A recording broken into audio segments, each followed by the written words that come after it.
Good morning. Thank you for joining us for Center Stage Nonprofits of Tucson. We are talking about opportunities to volunteer and to give back to our community through some really cool nonprofits that are here in Tucson. So today we have a special guest, Jim Martin, who is representing the Southern Arizona Volunteer Management Association. So thank you so much, Jim, for being here. Thank you, Danielle, for having me. And can you just tell us a little bit about what SAVMA is? What do you guys do? And what is your impact on the community? SAVMA is the Southern Arizona Volunteer Management Association, as you mentioned earlier, and we are a conglomerate of volunteer managers throughout the area.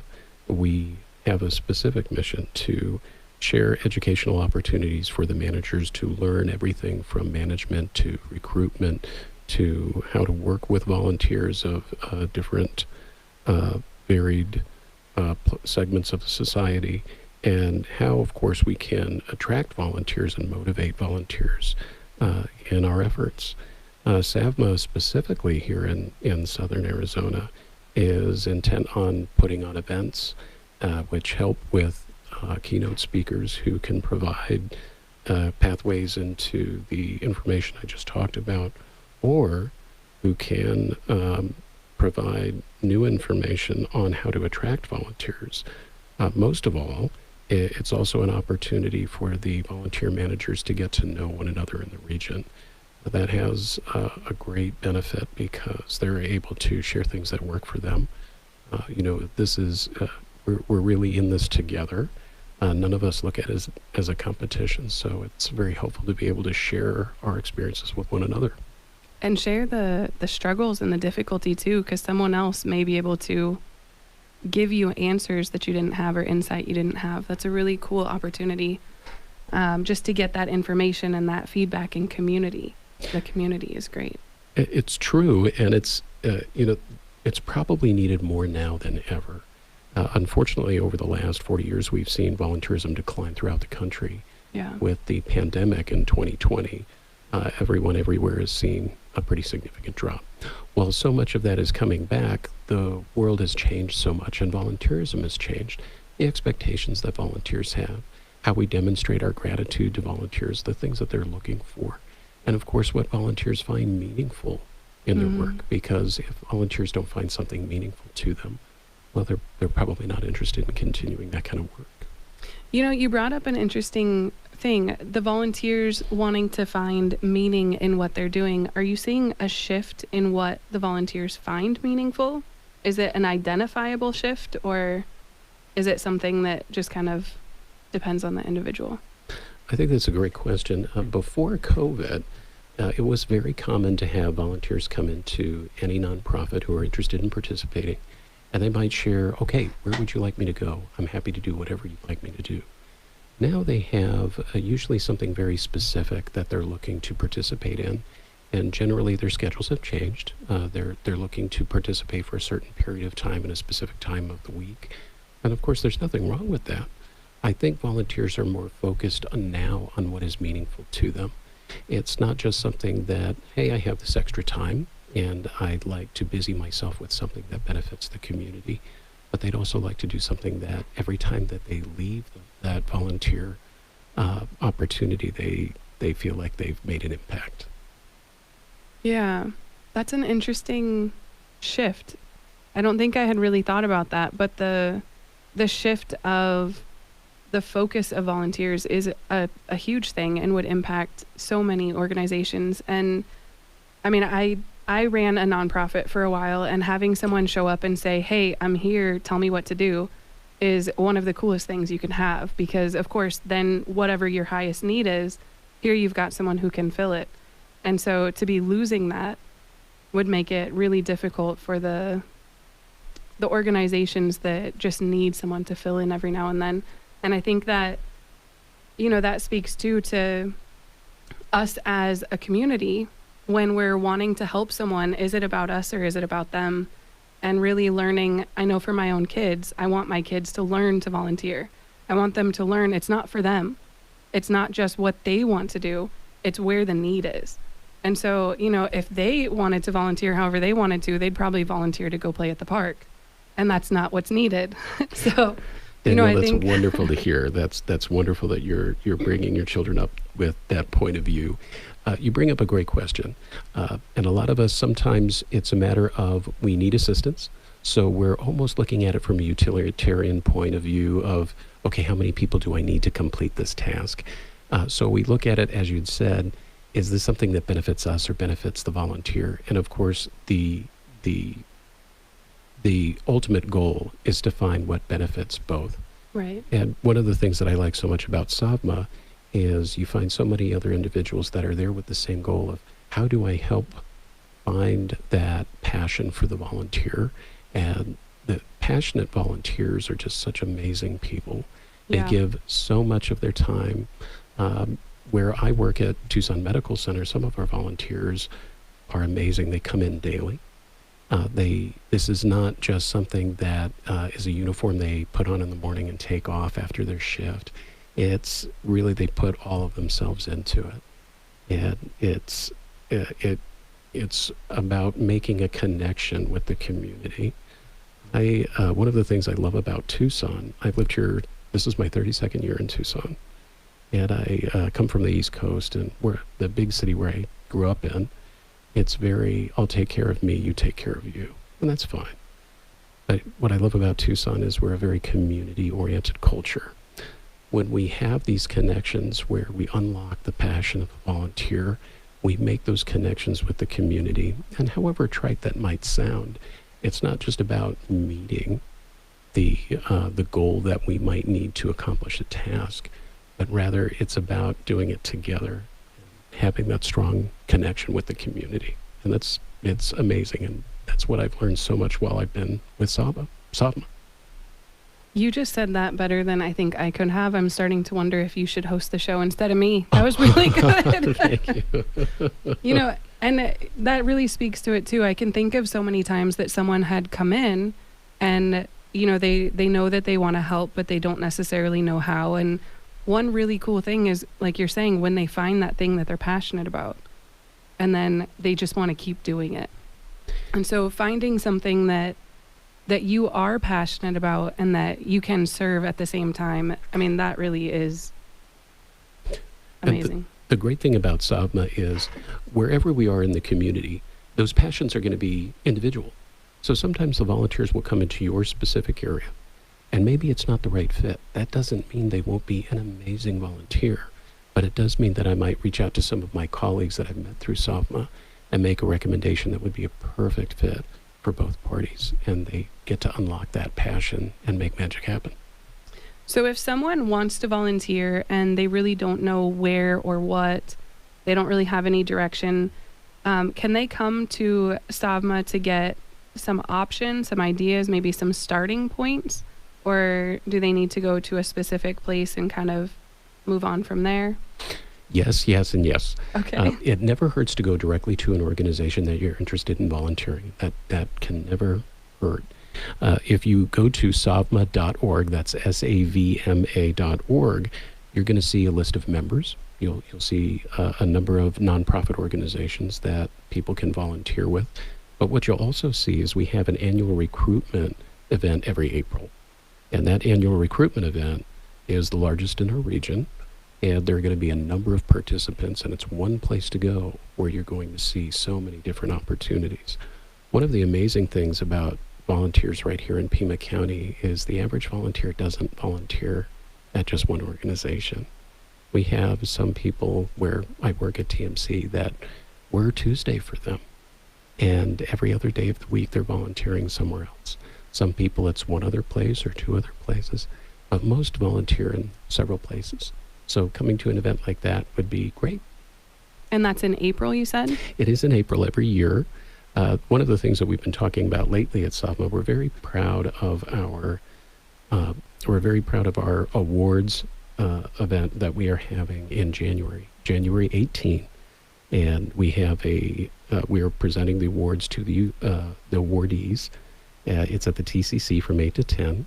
Of course, if you're interested in more information, buying a ticket or a table, you can go to savma.org and register there. So the event itself is January 18th. Do you know what the deadline is for getting a ticket or purchasing a table? Great question. We this year we have a lot of openings, so we encourage you to please, no matter what the time frame is, reach out to us, and hopefully we can make something work. That sounds like a really cool event. So the awards, who's getting the awards and how is that determined? Great question. There are 6 different categories, and it's spanning from participation in the community to specific volunteer to volunteer managers. There's a number of different categories. Halfway through the year, at SAVMA, we reached out to different individuals throughout the community that work with the community. So that's usually what they focus on in their career. And we asked them to form a committee. The applications for these awards were due in September. And after we received them, we provided them to the committee, and the committee made the decisions on who would receive the awards. So the awardees have been contacted. If you know an awardee, of course, that's wonderful to attend.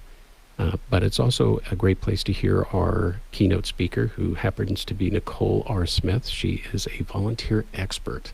She's spoken at our events previously, and it's really great to go in and learn. She's going to talk a lot about the current state of volunteerism in the country and where we're going from here. Wow. Well, thank you so much for that. We are going to go into the break. You are listening to Center Stage, Nonprofits of Tucson. We will be right back. Thanks for staying with us. We are talking to Jim Martin, and we are talking about SAVMA, who we just mentioned some of the events that are coming up. We have an awards, what do you call it? Awards ceremony? That's Awards right. event? Our award event, our annual awards banquet, breakfast. So it's from 8 a.m. to 10 a.m. on January 18.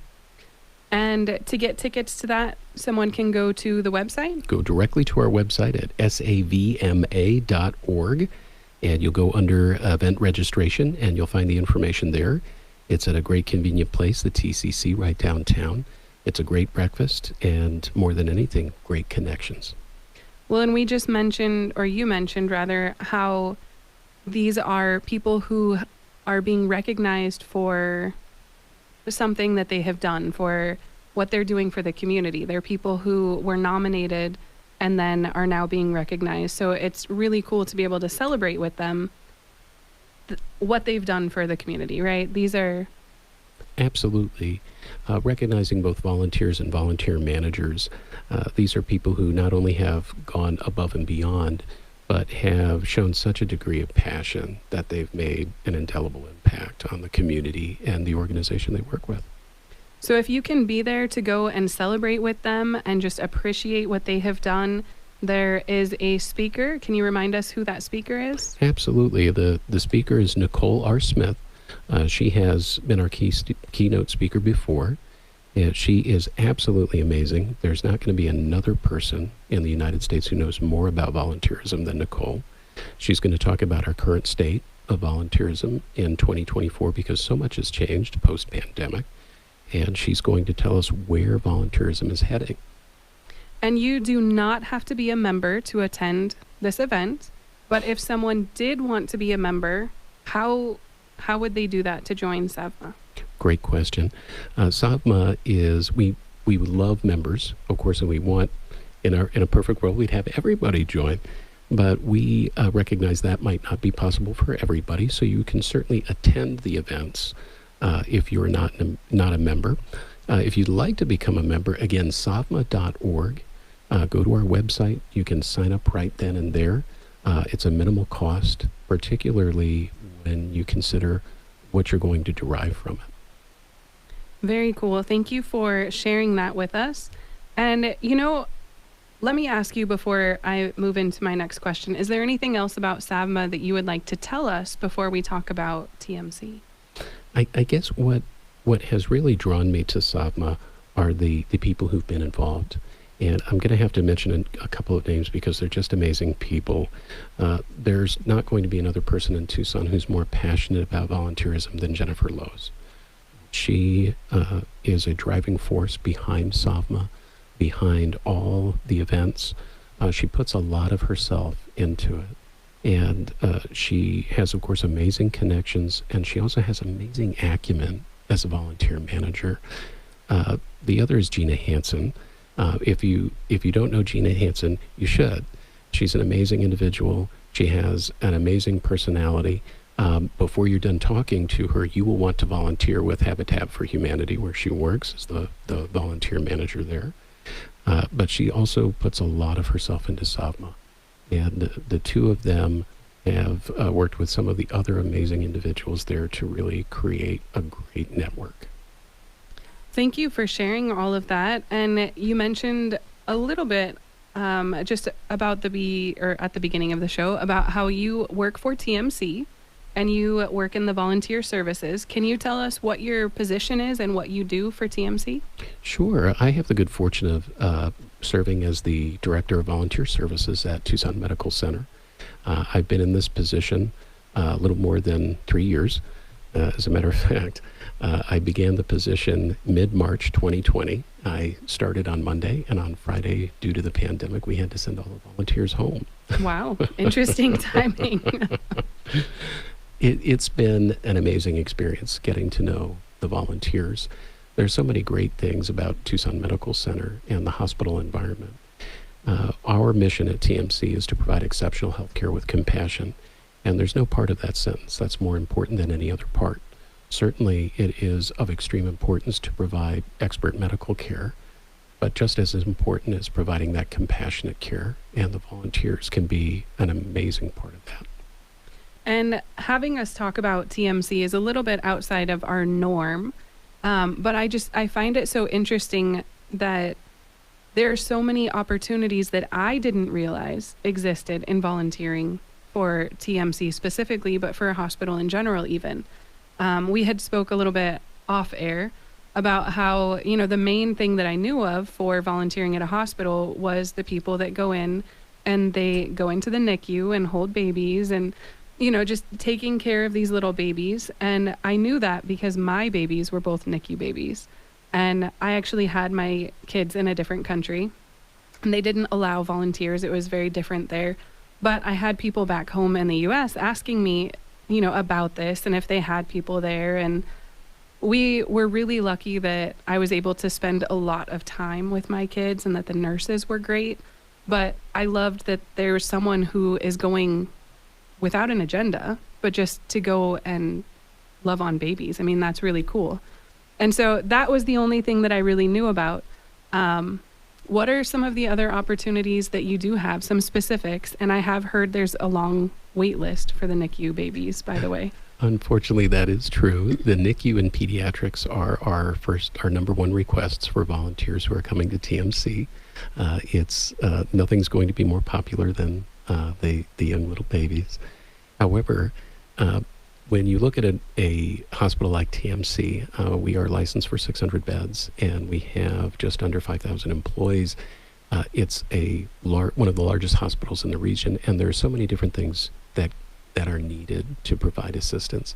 Whether we're talking about wayfinding, when you come into TMC, regardless of what entrance you come into, the first person you're going to have contact with is a volunteer. We are one of the largest single-floor hospitals in the nation. We have 8.5 miles of hallways. So people rely on the volunteers to say, hey, I'm here for this outpatient procedure. I'm here to visit someone. I'm here for surgery. I'm here for this, that, or the other. And they can help you find out not just where you need to be, but how to get there. In fact, we have a messenger service. We have volunteers that work in every lobby, so the surgery lobbies, our cath lab lobby. They can help be the go-between between the surgical units and the waiting room. So if you haven't heard something in a little while, you'd like to get an update on your loved one, they're happy to help and facilitate that communication. We also have, believe it or not, courtesy cars. And courtesy cars are actually small golf carts that we drive inside the hospital. From one side of the hospital to the other, it's literally a quarter mile. So naturally, there are many people who have challenges in mobility, and we have a courtesy car to help them get from point A to point B. Are they fast moving? No, but it certainly makes it a lot easier getting where you need to go, and those are only operated by volunteers. We have one of the most popular services we provide is pet therapy, and we have more than 30 pet therapy teams, which of course involves a human handler and a canine. And people will come in. We actually have a canine, a pet therapy dog on campus every day of the week. And in some cases, they go to the lobbies. In some cases, they visit the inpatient units. One of the newest things that we're doing at TMC over the past 2 years is we have opportunities for volunteers to participate in units. Participating in a unit is not something that generally is done at many hospitals. However, we have changed what can be done to ensure safety. There are assists in terms of making sure that all items are stocked, making sure that certain areas have new linen, certain areas are cleaned. But there are precautions, of course, that we take to ensure their safety. But it's very meaningful for college students, nursing students, medical school students who are wanting to get experience in this area before they move forward in their career. But it's also something meaningful for volunteers at any stage of their lives to participate in a way that they now have the clinical professionals who have more time to provide care for patients who need it. And is there a commitment of some kind that's involved in volunteering at TMC? I'm going to say yes and no. Okay. And the reason I'll say that is we do ask everybody for a commitment of 1 year. And that is something that when we ask for a volunteer shift, it's one 4-hour shift per week. So it's generally about 100 hours for that year. But we are realistic. We understand that life happens. In some cases, you're going to have a situation where you're just not able to complete that. And of course, we're going to be understanding. Recently, I had a student, I was so worried about this individual, came to my office nearly in tears because she said, I'm unable to complete this and I don't know what to do. And I said, well, can I ask you why this is? Well, I have this scholarship that I just got to Stanford. And I said, please go to Stanford. So we want everybody to feel comfortable when they come to TMC. Yes, we're going to ask you for that 100-hour commitment, but it's not something, of course, we're going to be realistic. Yeah. Oh my goodness, the dedication of someone who's going to come in and be that upset about having to say goodbye. Isn't it amazing? It is amazing. That really is amazing. Well, thank you so much for sharing. I want to give one last opportunity. If someone wants to volunteer at TMC, how do they get a hold of you, or do they register on the website? How do they do step 1 for volunteering? Great question. The first thing that they should do is complete our online application, which is at www.tmcaz.com/volunteers. They can also call our office at 520-324-5355, and we'll be glad to help them walk through the process. And the website for SAVMA? SAVMA, yes, savma.org. If nothing else, please come to the website. Please come to the website, see some of the different things that are available. I guarantee you'll see something that works for you. Thank you so much, Jim, for being here with us and for talking to us about both of these opportunities. I also want to remind listeners, we had the Salvation Army recently, and they have talked about their need for bell ringers, and they have lots of opportunities to volunteer, so go check them out. And I want to give a quick thank you to our sponsors, Right Way Heating, Cooling, and Plumbing, Indy Realty, and Wynn Home Inspection, Catalina Foothills. Thank you so much. We'll talk to you next week.